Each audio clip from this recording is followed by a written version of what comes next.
Hello, everyone, and welcome back to another episode of the Cup Interviews. My name is Jillian Robinson. I'm the Associate Artistic Producer here at Cup of Hemlock Theatre. And today I am joined by a fabulous artist here in our city and doing Fringe upcoming, artistic director, performer, wonderful dramaturgical insights, friend. It's Alexa Higgins. Hello, Alexa. How are you? Hello. I'm great. Thanks for having me.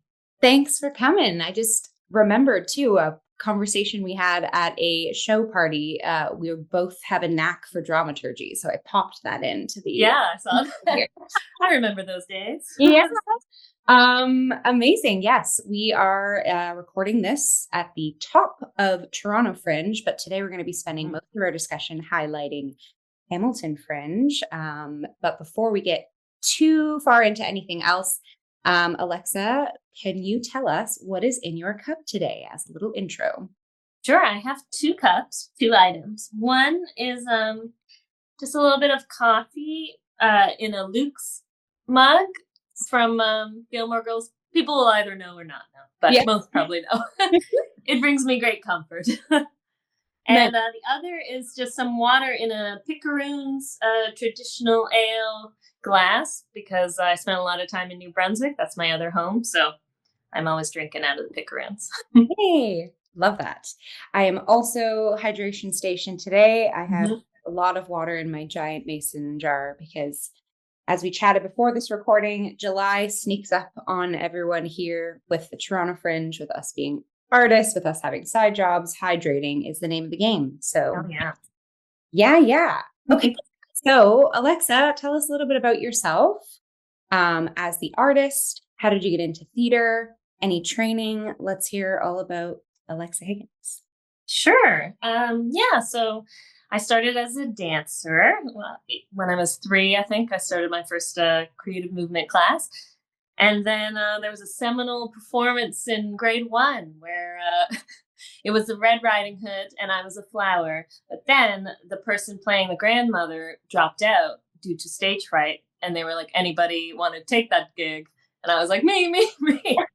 So I moved up the call sheet and been chasing that high ever since. Amazing. I love that. Yeah. So, and then I have some training. So I went to the University of Ottawa for my undergrad. I did a theater and political science double major. I wasn't sure if I wanted to be a lawyer or an actor. I eventually chose. And I went to the Ottawa Theatre School for some more actor training conservatory work. And then I eventually ended up at the University of Toronto, where I did my master's in performance studies. Nice. And now I live in Toronto, making work. Making it all happen. We love that.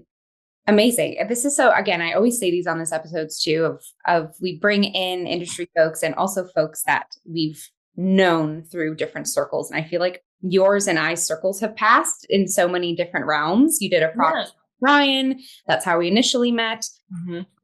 And I know an actor that's in your show right now, Kat. I'm acquaintances with Kat as well. So I just love that these interviews allow us to kind of deep dive in even sides and training that I may not have known about you too. So I loved hearing that little history about you.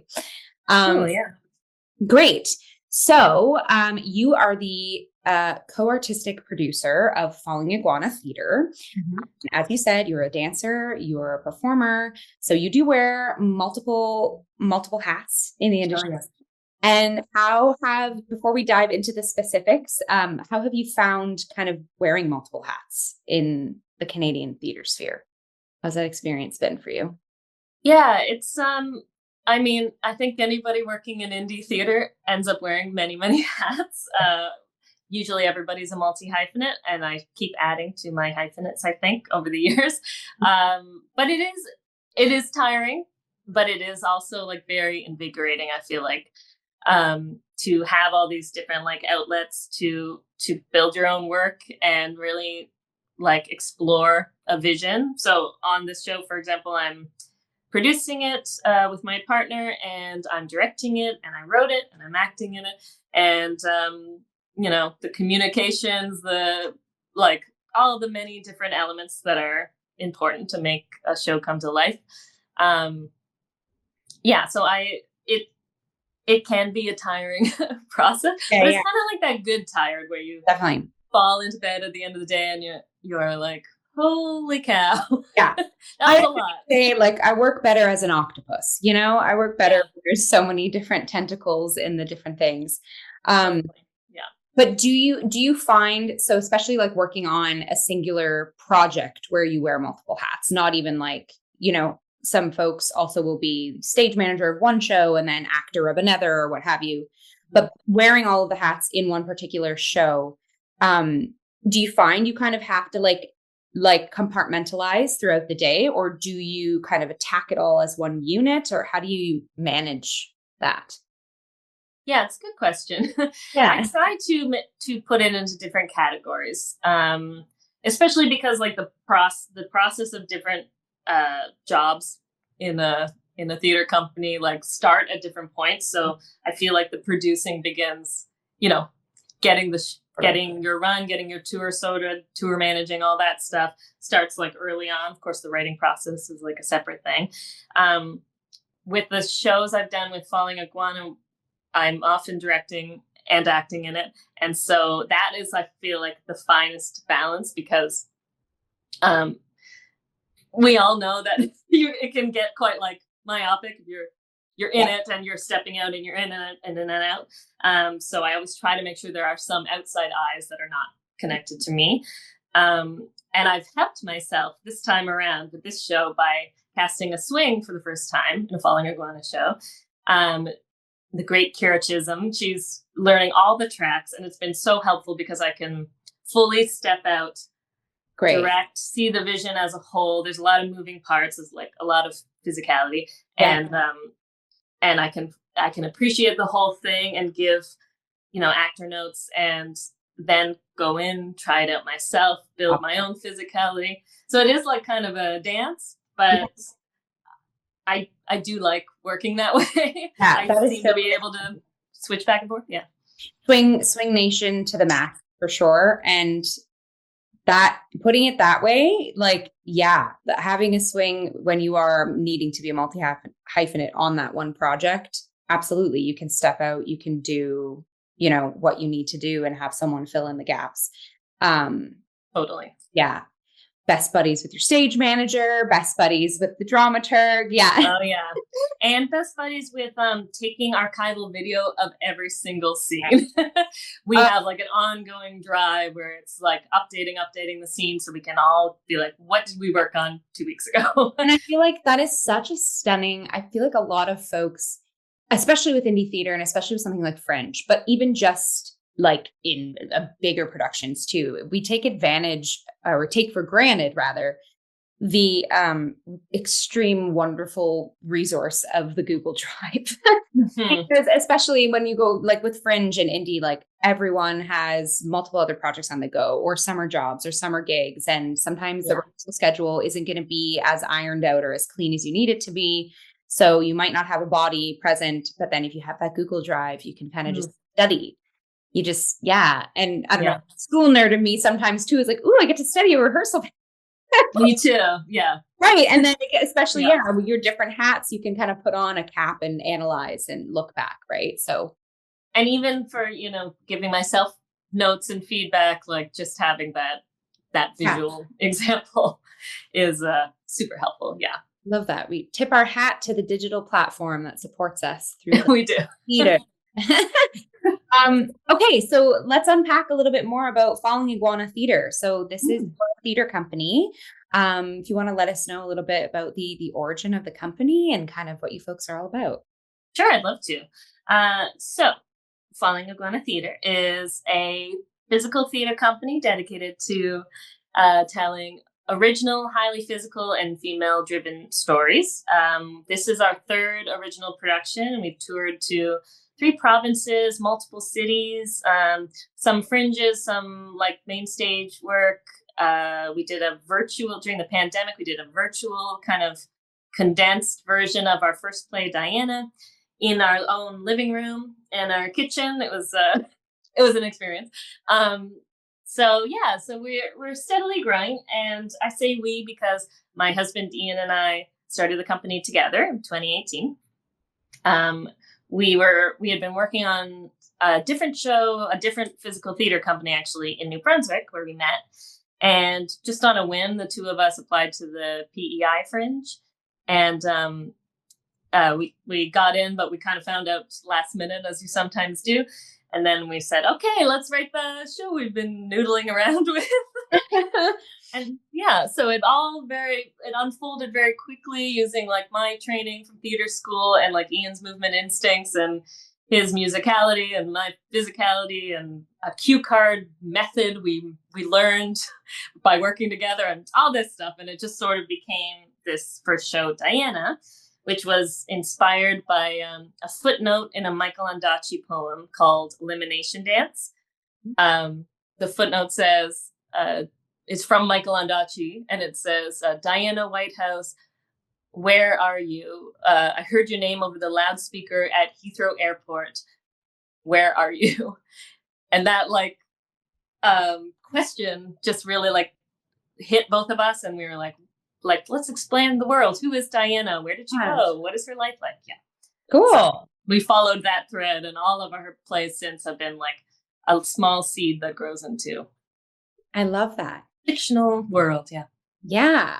Yeah. No footnote left behind. It's amazing. Yeah. You take a tiny instance or a sentence and then create like a beautiful, fully fledged production based on that. Yeah. And we've taken it all over the place for the past like 5 years. So it's pretty amazing that just like being in a used bookstore like 5 years ago really worked for us. And so what is the origin behind the name Falling Iguana? So the company was formed, as many companies are, for the first Fringe show, but then we kept building and developing, and we've been growing since then. But we thought, because we use a heightened physicality, some Lecoq, some viewpoints like other physical theater techniques, we were like, what is a name that evokes a feeling of movement? And we happened to be visiting Ian's dad in Florida. We were in the swimming pool, and we started hearing like thump, thump, thump from the palm trees. And then these iguanas would come out over the pool and look at us. And so we were like, where did they come from? And we were informed that they get really cold up there in the trees sometimes. And they kind of like freeze up, and they fall out of the tree, and they land on a bed of palm leaves, and then they just kind of shake it off and climb back. Yes.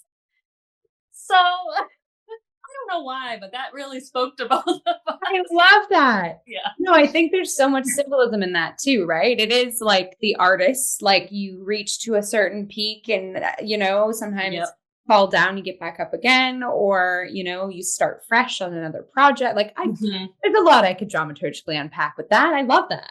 Yeah, totally. And the fact that they go right back up, is kind of delightful. Like they're very tenacious. Yeah, they can or forgetful. They can kind of slither their way around. They can way around there. Yeah. Okay. Yeah. They're little weirdos, and I love that about them. Yeah. Yeah. Amazing. So, your upcoming production of Crane Girl is happening at the 2025 Hamilton Fringe. So let's talk about Crane Girl. What can you tell our listeners about the show? Yeah. So Crane Girl was inspired, as I was saying, with Diana by like a little kernel of an idea that grew. In 2017 in Toronto, in real life, a woman climbed a crane at the corner of Church and Wellesley, right downtown Toronto, in the middle of the night. And she had no gloves, no like pulley system. Nobody knows how she got up there. She climbed all the way up to the top, down that narrow 50-foot cord and onto that flat shelf that has the hook underneath. Oh, somehow. And she's alive. And in the at some point, somebody called emergency services, and a firefighter went up and collected her. But the mystery of how she got up there has been like rattling around in my brain since 2017 when that happened. And then that in relationship, I guess, with Trump being elected for the first time in 2016, and now again, of course, that sort of feeling of this like crushing feeling of patriarchy. Those two ideas of a person, a woman specifically, climbing and taking like a different route through life, basically, and in the face of this patriarchal kind of crushing nightmare and heartache that, you know, we all experienced and continue to experience. Those two things kind of together made me really want to write something fictional. It has nothing to do with this real woman, just inspired by her climb, but about why a woman might want to go on this journey by herself, this like journey of self-discovery. So in my version, Crane Girl, she is on the crane the entire time. So we have this structure on stage and she always lives on the crane. We jump around chronologically, sometimes years before the climb, sometimes after, and we meet all the characters in her life along her climb. So people kind of drop in, turn around the edge, she gets pulled back down into different like rungs of the crane. And so it's always a presence in her life until she finally climbs it. And it's sort of like a climb away from this curated life that she doesn't necessarily want, but feels like society is telling her she should have. Whoa, I have goosebumps all over my body. I will be seeing this show. Yes. Wow. Again, because I mentioned I know of Kat, but Kat hasn't explained to me. This is the first time I'm hearing of kind of you unpacking what the piece is all about too. And awesome. Yeah. She did mention though, is it the whole time Crane Girl is on a structure? Yeah. So something I should mention about Falling Iguana, we've learned the work we like to make over the years is putting, I'd say, large challenges in front of ourselves and then trying to find a creative way to include that in the work. So a different piece we have about an art heist takes place in exactly 81 minutes. And there's a big clock hanging above the stage, counting down from 81 minutes to 0. And no matter what, at 0, it's a blackout. And, you know, as a theater artist, shows expand and contract on different nights. So that's a very fun game and challenge we gave ourselves. So in this one, we decided the challenge would be that our titular crane girl, never touches the ground until curtain. Maybe even then. Who knows? Nice. Yeah. So she lives there. Wow. Yeah. Okay. Yeah. I'm very excited. To tune in. How many actors do you have as part of the narrative? We have 3 actors. Myself playing Jane, Crane Girl, on the crane the whole time. Kat, who you mentioned, Catherine Cappellecci, is playing multiple roles. And Ian Goff, my husband, is playing multiple roles too. There's a variety of characters and 3 actors doing a whole lot of movement. Nice. To take us on the journey. Yeah. Amazing. And you said the movement, if you want to just like unpack a little bit more for our listeners, the type of movement that you and Ian kind of like to use, is it like, you said Lecoq, you mentioned Lecoq. Mm-hmm. Is this piece driven by the movement, or is the movement sort of operating as like an accessory to the piece? I guess if you see this, would this be more of like in a fringe fest, like would this be more of like a movement piece or a piece that features movement? Yes. Great clarifying question. Thank you. I'm thinking through the lens of like fringe, right? Yeah. You have like the musicals, you have like the county pieces, and you have like the dance pieces. So just wondering, where would this fit for folks? Yeah, I would say the latter, that it's a piece that features movement. So it's a full script. You'll go on a literary journey as well. But we do use, as I mentioned, sort of heightened physicality sometimes throughout the piece. At other moments, it's more sort of pedestrian, like day-to-day movement. And this is all intentional to sort of highlight, for example, like if our main character Jane is having a discovery, there might be a bit of heightened extended movement, and then we kind of get back into the conversation. So we use it to sort of reveal like what a character's thinking versus what they're saying or what they're feeling about the situation they're in. But yes, I would call it it is more of a drama. Love that. But you'll see some shapes, as we call it. Yeah. Bunch of shapes. Hey. Yeah. So excited. Okay, so you mentioned that you and Ian have done PEI Fringe before. Mm-hmm. Has the company been to any other festivals, or is this, like what's your experience with the festival nature of things? And if you want to share that with us. Sure, yeah. So we started in PEI in 2018. We went to the On the Edge Fringe in North Bay 2 years ago, I think. We won a nice Outstanding Production Award there. That was very nice. That gave us some excitement about our next work and how to keep that vibe going. And then some other festivals have been like new works festivals we brought our work to. In New Brunswick, I'm sure we'll talk about it in a little bit, where we're headed next after Hamilton. We're headed to a festival called the Notable Acts Festival, which features new work, original work, new work by writers. So we've done some Fringe and some other types of festivals. But Hamilton Fringe is actually going to be our largest Fringe. As we hear, there are 55 shows. Yes. So that'll be fun. It is always, and it always seems to be, everyone has, I've heard just feedback from artists that have been involved, and then also folks that live in Hamilton proper, like the city of Hamilton, like is obsessed with Fringe. I always hear great feedback. It's a very good, boisterous sort of time for the downtown core for them. So that's awesome. Yeah. Just to add, I will also be in a show at Hamilton Fringe too. So Alexa and I will be roaming those streets together. Absolutely. Yeah. So how do you and Ian tackle sort of like the marketing circuit for Fringe? Because I know different companies kind of approach it differently, but I think that'd be interesting for listeners to kind of get a little boots on the ground flavor of how a company sort of advertises for Fringe.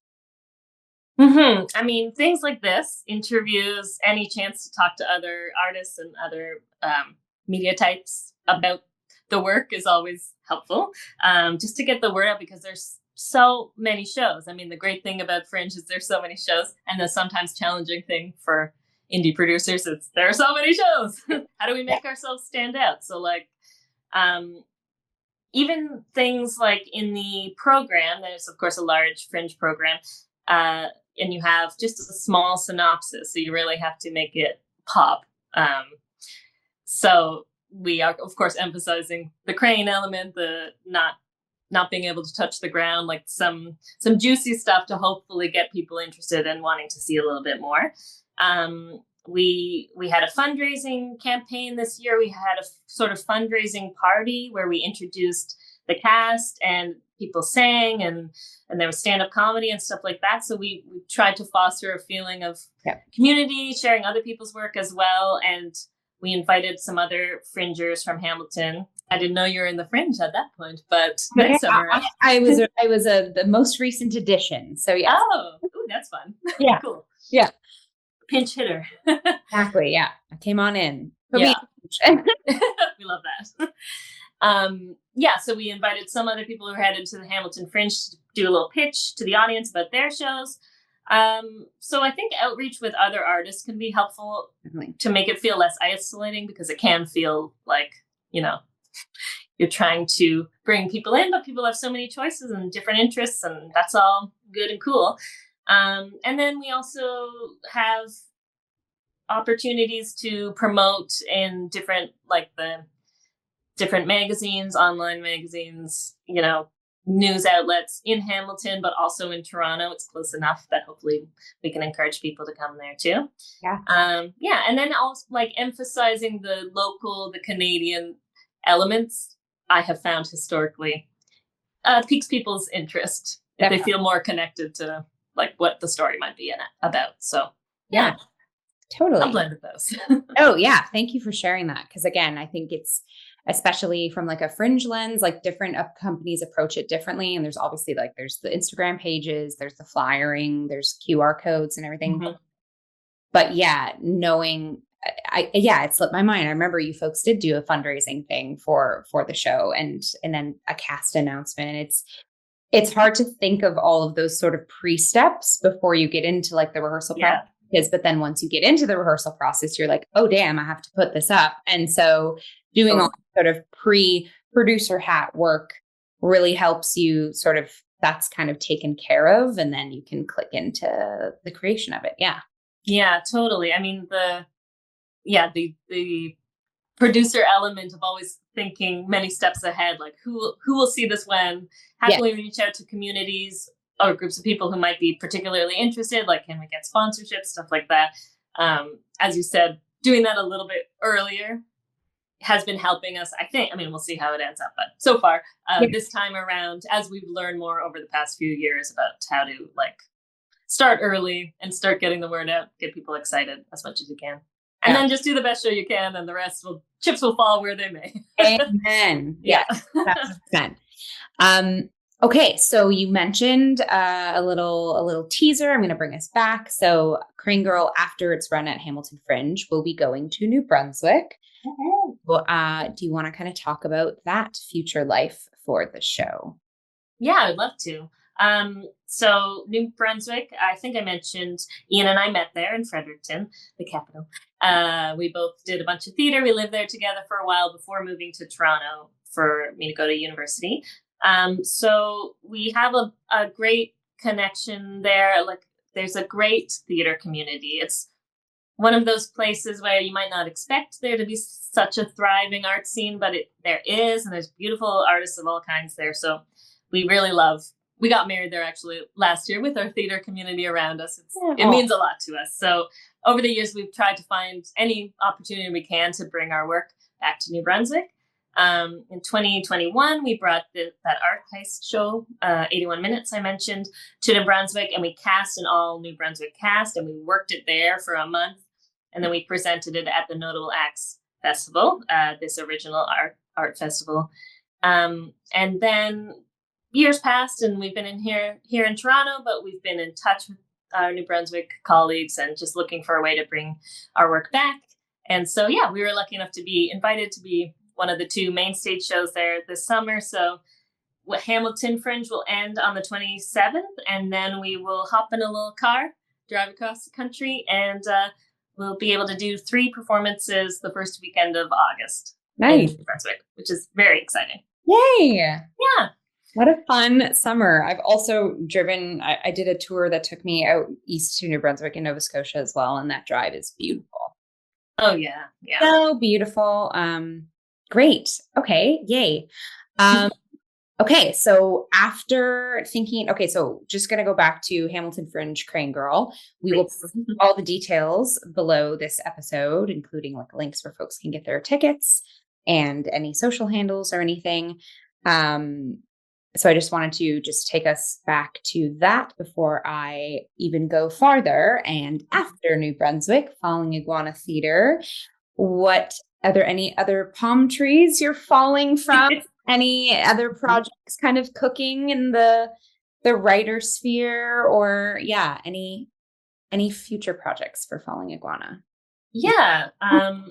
So we have great hopes and dreams of bringing 81 Minutes, the art heist show, to Toronto for the first time. Our hope is to do that this coming year. So we'll be casting here. We'll be building it fresh, although we have a very clear idea of how we want the story to go. Of course, we'd like to bring Crane Girl at some point to, I believe its home is Toronto. Its eventual goal is to be performed in Toronto. So we're working on that. And then Ian and I have been developing a little bit, a new piece that's sort of about grief and survivor's guilt. And yeah, I won't spoil too much, but it's called The Other Car.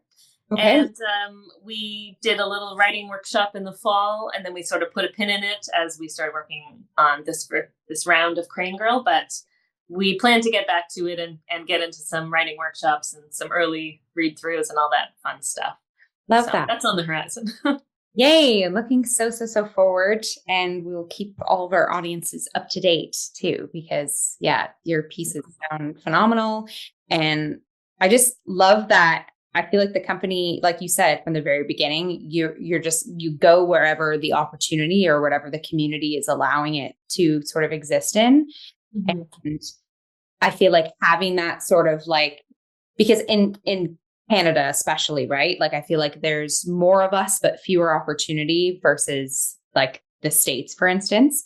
So just kind of going wherever will house the project and then using each opportunity as a way to sort of like expand and expound upon pieces. And that, it's lovely. And I think, I'm very excited to kind of see all the pieces grow and the new seeds, like you said, getting dropped and having them grow as well. Thanks. Yeah, I had a teacher once say when we were all sad that a workshop was over. You know how you get. Yeah. We went out for a drink or something, and as a group, and the teacher said, "Your theatrical life is long," and that meant a lot to both Ian and I, and we have it written in our house because projects are so special. You spend so much time on them, and often it feels like it's like, you know, pushing towards a final destination. You perform it, and then you're like, okay, what now? And I just personally believe that, as you just said, like shows can keep growing and developing, find new audiences. They can change shape every time we've done our previous work. Of course, it's changed. It's getting tighter. It's more interesting. We're adding new details, and I just, not that you should do one piece forever and ever and ever, but you know, there's more to explore and more places to grow. So I always try to keep that in mind. Yeah, absolutely. Yay! Yay! Do you find, because you know, helming this company with your husband, with your partner, do you find that the two of you, like, so speaking of hats, do you kind of like wear partner hats and then like coworker hats? Like how is it working alongside like your partner? Yeah, it's a good question. Yeah, it's good. It's good. We have a really nice like rhythm. We love working together, of course, or we would have stopped a while ago. Yeah. Our previous shows we co-wrote, so we sort of tossed scenes back and forth, and we developed the scenes that way. The show Crane Girl I wrote by myself, but Ian has taken on the mantle of production designer, so he's in charge of the crane that you'll see, nice. And as well as acting in it, and he's a sound designer. So we know, I think by now, what our separate strong skills are, and then we just enjoy. We're each other's favorite scene partners, so that's always fun. I love that. That's okay to say, or is it gross? I don't know. I think it's amazing. No, and I think it's something that like we don't think about often too, right? Of like there is sort of like the personal and professional life. So I love that you said like, you both have your kind of like pockets and skill sets that you kind of run like together, and then that like sews the piece together, which is great. Yeah. And both of you can just kind of have fun on stage. At the end of the day, we just want to have fun on stage. Yeah. And we try, it's an ongoing process. I'm sure it is with all artists, but we try to eventually be like, we're done talking about work. We're done talking about the show. We're just having a date now. But, you know, as you get closer to opening night, those lines blur. Oh, it can get difficult. Yeah, because it's in it, right? It's part of the life. Yeah. But finding that's fun. Finding the healthy separation is lovely. Yes, we love that. Totally. Okay, great. Before we sign off, is there anything else that you want to unpack or chat about regarding either yourself or Falling Iguana? I mean, thank you so much for having me. This has been so fun to talk about what's going on, and I'm just excited. We're sort of barreling towards opening night, as you are too, and we're all very excited. There's a lot of work ahead of us, but I'm very particularly proud of this show, I think, because I wrote it by myself, and it's very well, you'll see. I think women or female identifying folks will particularly respond to it. Cool. That's all I'll say about that. But it's for everybody. I'm very, very, very much looking forward to being in the seat, in the vibes where it happened, being amongst the crane. Lovely. So as I said, for the Hamilton Fringe run, we're going to post links and anywhere that folks can kind of get interest on tickets below this episode. Do you have any social handles or anything that you want to plug verbally for us, whether it be for this show, for Falling Iguana, for yourself. The floor is yours. Sure, thank you. Anywhere you can find us at Falling Iguana Theatre. Our website is fallingiguanatheatre.com if you want to learn about our previous shows, what else we've got coming up, and all things Crane Girl. On Instagram, we're at Falling Iguana Theatre. On Facebook, we're at Falling Iguana Theatre.